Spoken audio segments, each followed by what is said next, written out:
Hi guys, it's Sleep Grandma here with you. I just wanted to show you this window during the day. It is a lot of light comes in from the sky. I can see the beautiful sky and the beautiful tree here outside. And it's just really pretty to look at. Brings a lot of lights. There's my little dolls that I have, my movie dolls. I'm going to collect some more. Grease, Cinderella. Got tons of movies here. Love my movies. I watch them over and over again. But what I wanted you to see was how this light affects the room and how this really helps with my depression. I mean, it's just really nice. I mean, it just opened up and it opened up the window and it threw back the wall in the sense that it gives a perception of a much open space, a wider space. Here it is. This is the other window, which I really love. I don't like that trash can dumpster there, but it's just really kind of nice. So anyway, I just wanted you to see that. And here's my painting over here. Okay, I'm going to do part 2 of depression, and I'll be right back. There's the window again at night. I can sit here on the couch and look at the sky, and it just helps my depression. I don't know what to tell you. So anyway, I just wanted to get a shot of that. So look who we got in here.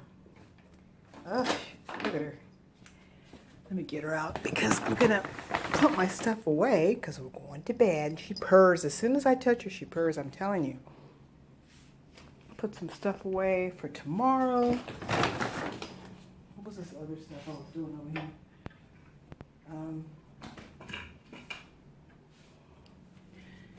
here? Notice this chair behind the door that I've been bumping into all afternoon. I'll tell you about that chair in a minute. Anyway, what's that other thing I had? Okay. Here it is. Okay, I'm going to put this right here. Just a couple of stuff I was working on. I'm going to put it in my tomorrow bag, and I'm going to leave it for tomorrow.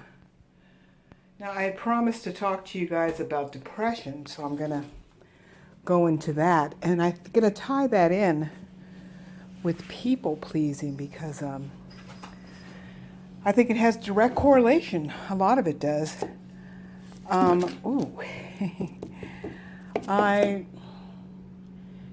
I was raised to feel invisible, like I didn't matter and my needs were not important.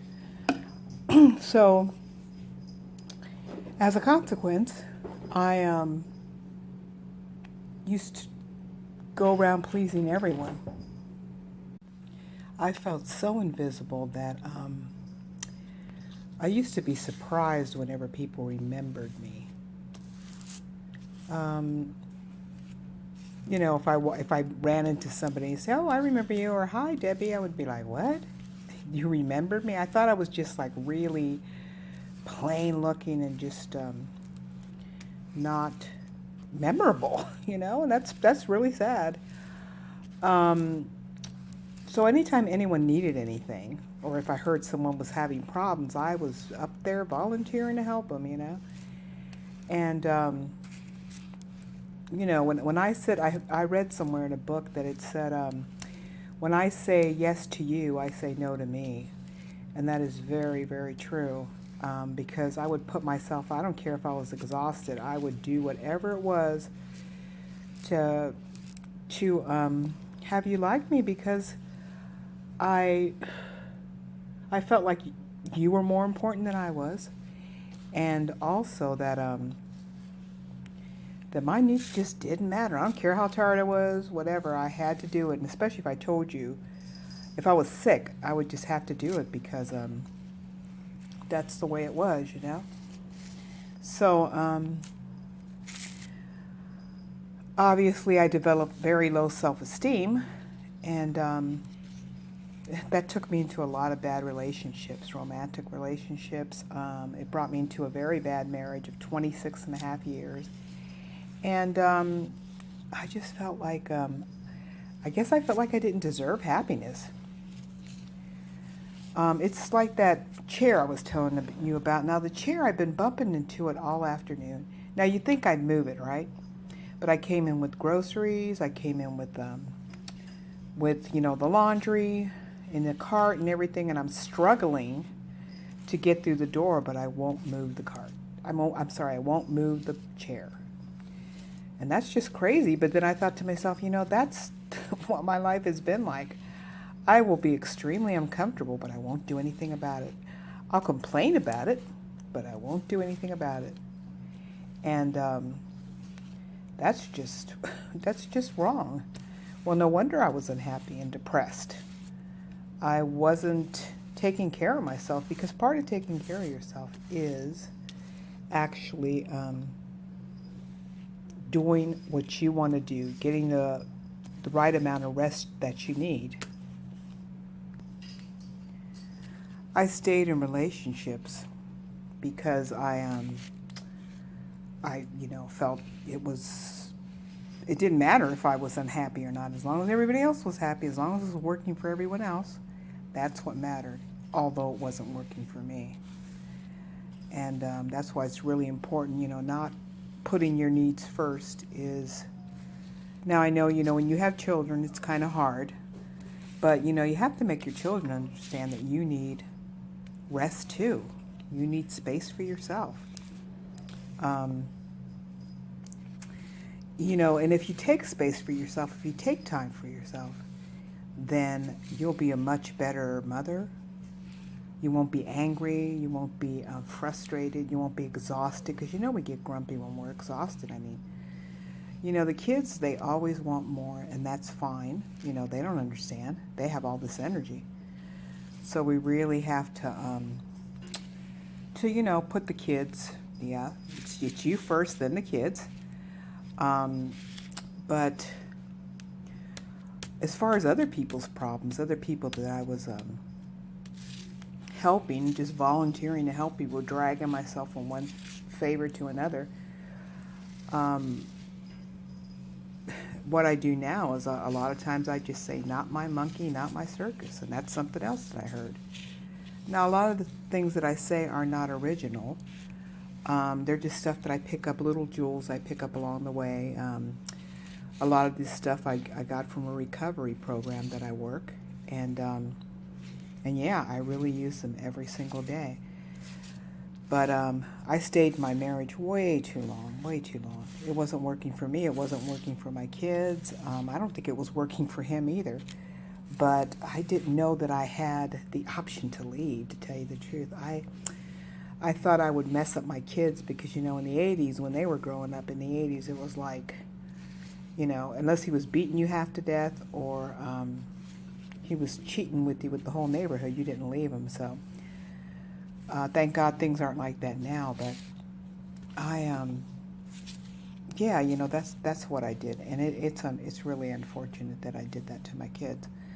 But I can't go back. I don't torture myself with that stuff either, because that's not productive. I try to do things that are productive today instead of just sitting in my depression. And I'm not saying that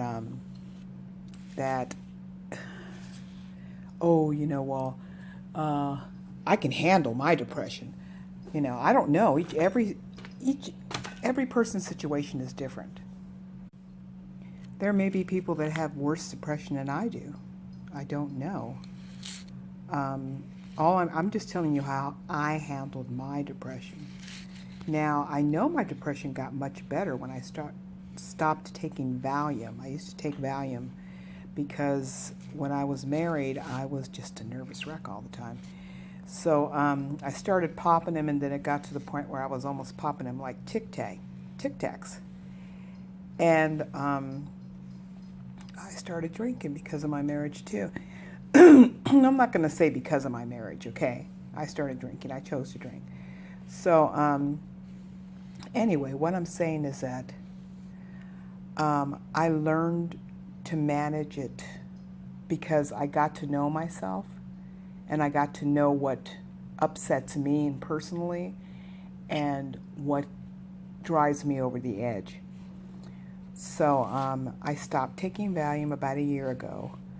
I weaned myself off carefully. I mean, I don't really recommend that because you should be under a doctor's care. That's what they say. But I was just really lucky that it didn't affect me that bad. I kind of stopped cold turkey, and I ended up having like a little bit of withdrawal symptoms on the third day. I felt it felt like I was talking through a bottle. I mean, it was really weird. It was kind of like tunnel. I don't know what it was. But then, but then, so I broke one of the pills in half and took a little bit of that for the next 2 days, and the symptoms weren't as bad, and then it got better. I like that. Look at this. I like that. And yeah, so I managed to wean myself off that, and my depression got so much better. Oh gosh, really, really lifted a lot. And then I went to the doctor a couple of months ago, and I got some medication that she gave me. I'll tell you what medication I'm on. It's Lexapro. You know, I'm not saying I don't recommend it for anybody. You know, you need to consult a physician. I am not a doctor by any means, but it really helped me a lot with my,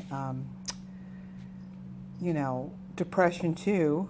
So it was working for me. And so, so I'm just saying, you know, I have a long history of staying in bad situations for way too long. So I really have to, and I'll stay in the bad situation because I want to please people. So I really have to look at the motives behind what I do. And I ask myself, if I'm going to do something for somebody, I ask myself, okay, are you doing this because you want people to like you, or are you doing this because you really want to do it?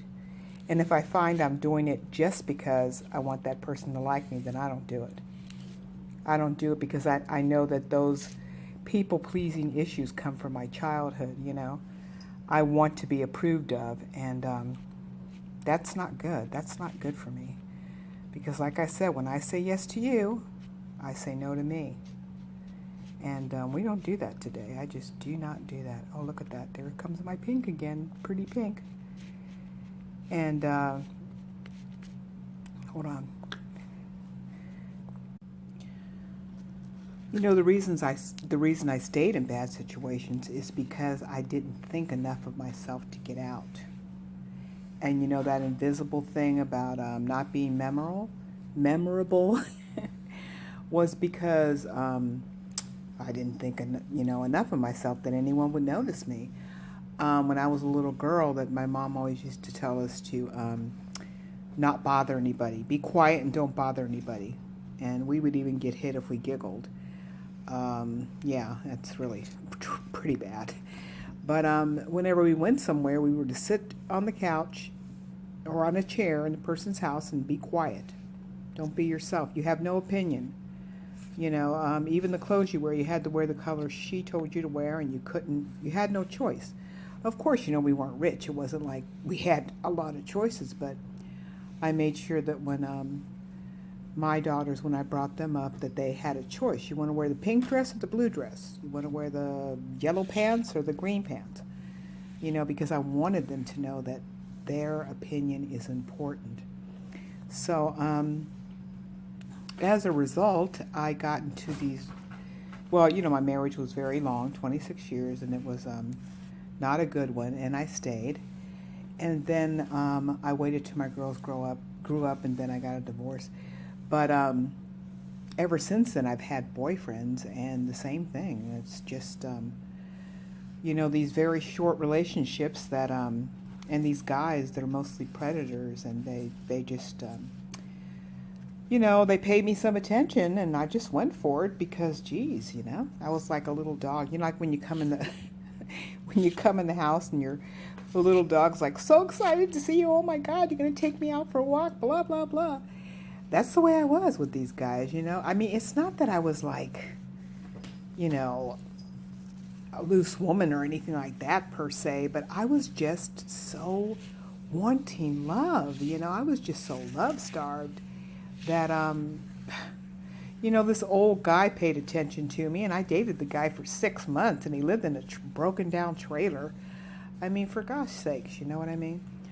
Um, I kind of want to be with someone that's, you know, doing at least the same as I am, if not maybe a little bit better. But I just want someone that has some ambition in life. And this guy had no ambition, but he paid me attention, you know? A little bit of ambition. I'm not a gold digger. I guess that sounds kind of gold diggerish. But no, it's not that. People that know me well know that that's not true. But I found myself being in situations that just were heartbreaking, you know? So after my last relationship, I stopped dating and I just concentrated on myself. I said, okay, well, if I'm attracting all these wrong guys, it must be because something's wrong with me. So I decided to fix myself. I decided to address my issues. And I think that takes a lot of guts. I think anyone that works a program and addresses their issues is a really brave person. It's a really brave thing to do, because when you don't address your issues, you take it out on everyone around you, your kids, your family, your husband. You know, you're not addressing your issues. You're being a coward. I really do believe that. And I did address my issues, and I'm still working on them. I will always be working on them. I'm never going to quite get there, because I really want to know myself more and more each day. And it's really fun, guys. It's really fun to get to know yourself. You know, you find out what your likes and dislikes are, and you are able to live them. If you really like to do something, you do it. If you don't like it, you put that boundary up of no, I don't want to do that, and that's it. You know. And another thing I wanted to tell you was that you know, when I was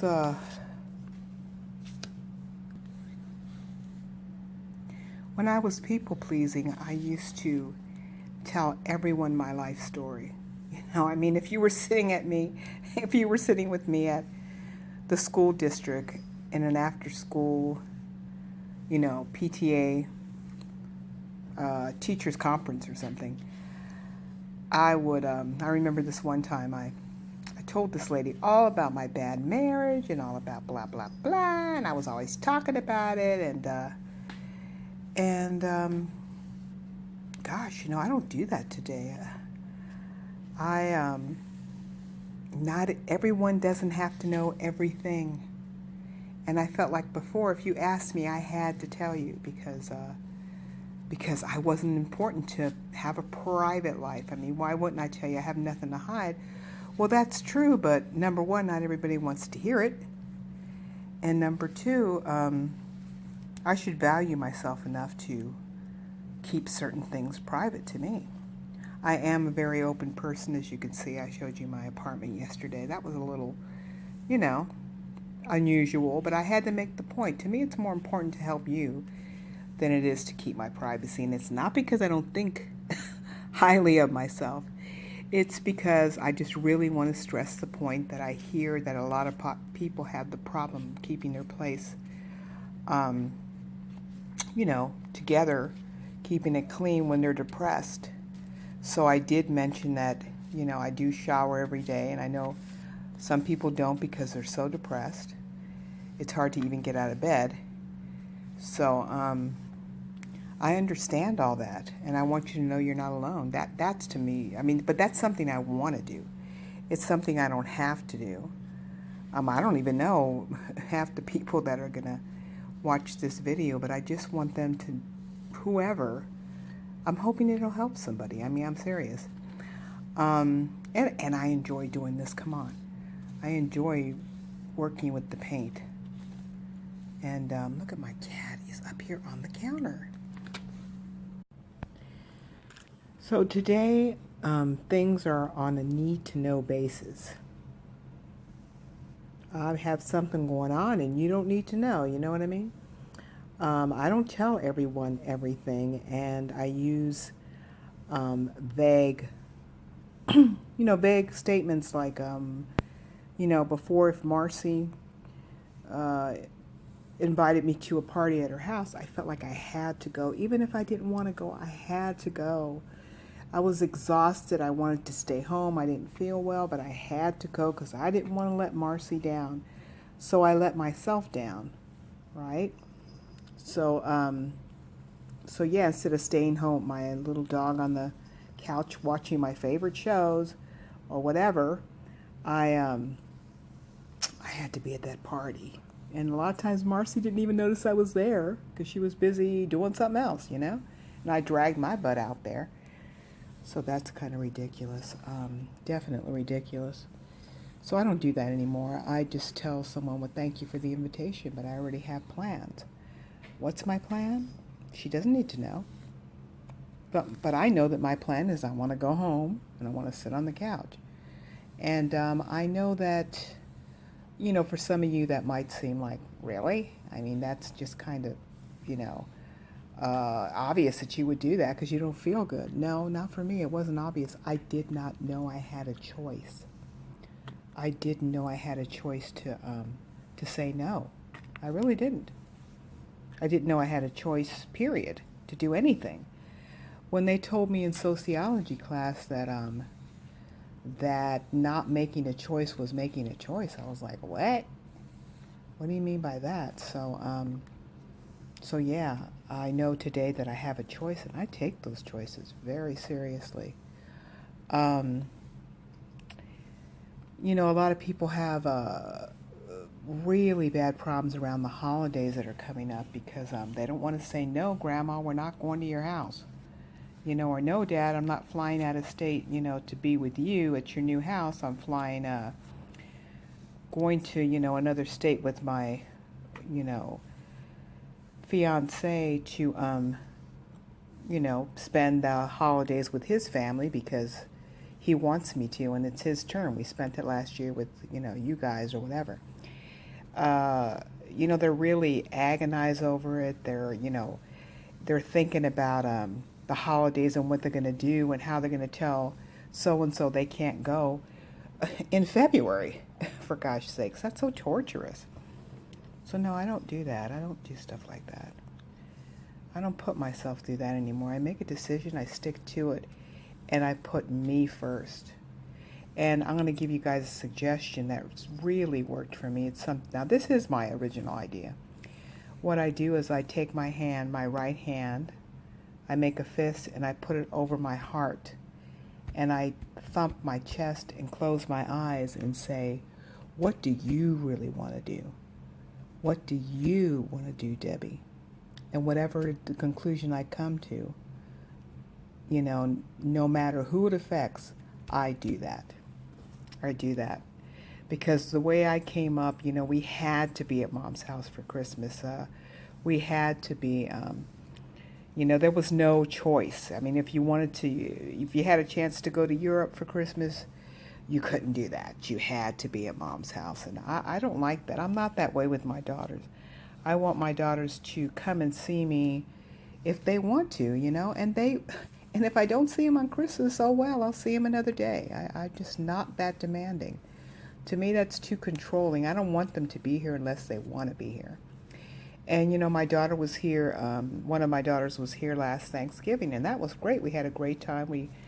And my granddaughter came, her daughter came with her and the boyfriend, and we had a really great time, but I don't want it to be something forced. So yeah, I mean, don't agonize. Be true to yourself, and do what you need to do.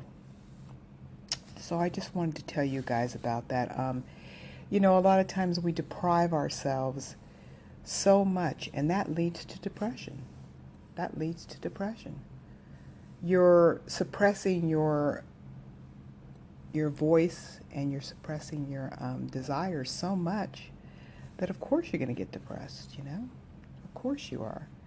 You know, I had a situation where I was coming out of a meeting and there was some new girl there, and one of the ladies said, oh, Debbie, where do you live? Oh, Debbie lives that way. Debbie will give you a ride. And I looked at her and I shook my head. No, I don't know that person. why are you volunteering me to give rides? No, you want to give the person a ride, you give them a ride. And I told her that.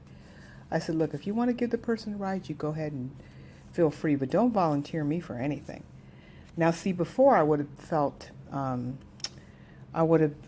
felt obligated to give this person a ride, but no, I have choices today, and I want to be respected on those choices. I don't have to be a bee about it, but, you know, um, I had anger issues before because I lived with a very angry person, and but today I can say things reasonably and say, hey, I'm not doing that. Don't volunteer me for anything. So,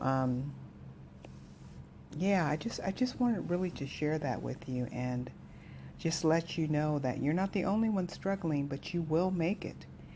And I don't know if I'll ever get there, wherever there is, but I know one thing for sure: I will never stop trying to be the best version of me that I can be. So I hope this helps you guys. I mean, these videos, I make them because I want to help people, and I hope it helps. So I hope you have a wonderful, restful night, and thank you for listening. I hope this video helps somebody. Maybe I gave you some ideas.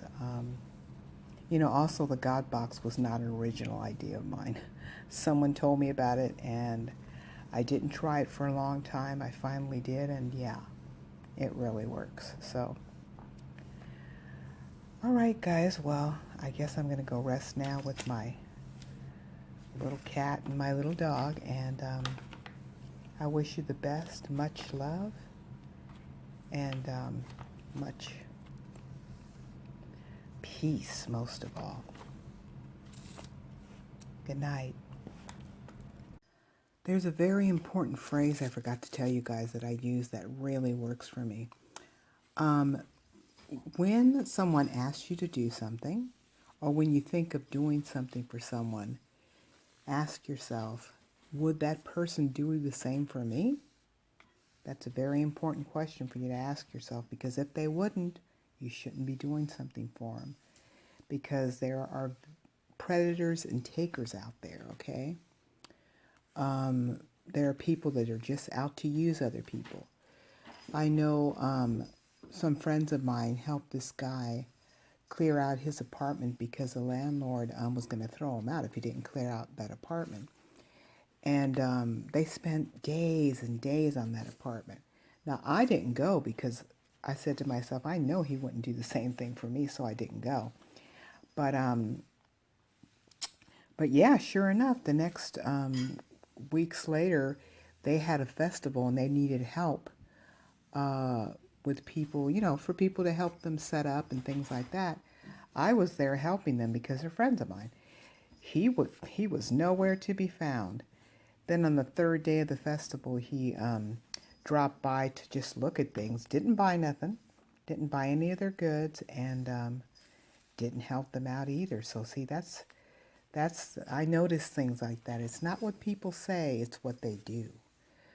I have a friend that she's very, very nice, and she's a very, very giving person. And when she asks for any kind of help or needs anything, which she rarely does, but even if she does, I know she would do the same for me. As a matter of fact, I asked her to take me to have a procedure done, and I needed someone to drive me, because my daughters don't live in the same state I do. And yeah, she really didn't know me that well back then, but she took me, and then and in order to appreciate in appreciation, I took her to lunch after the procedure because I felt good. That so yeah, we went to lunch, had a lovely lunch, and now we go to the movies together. So I mean, she's a wonderful person. Save your love and attention for people that are worth it.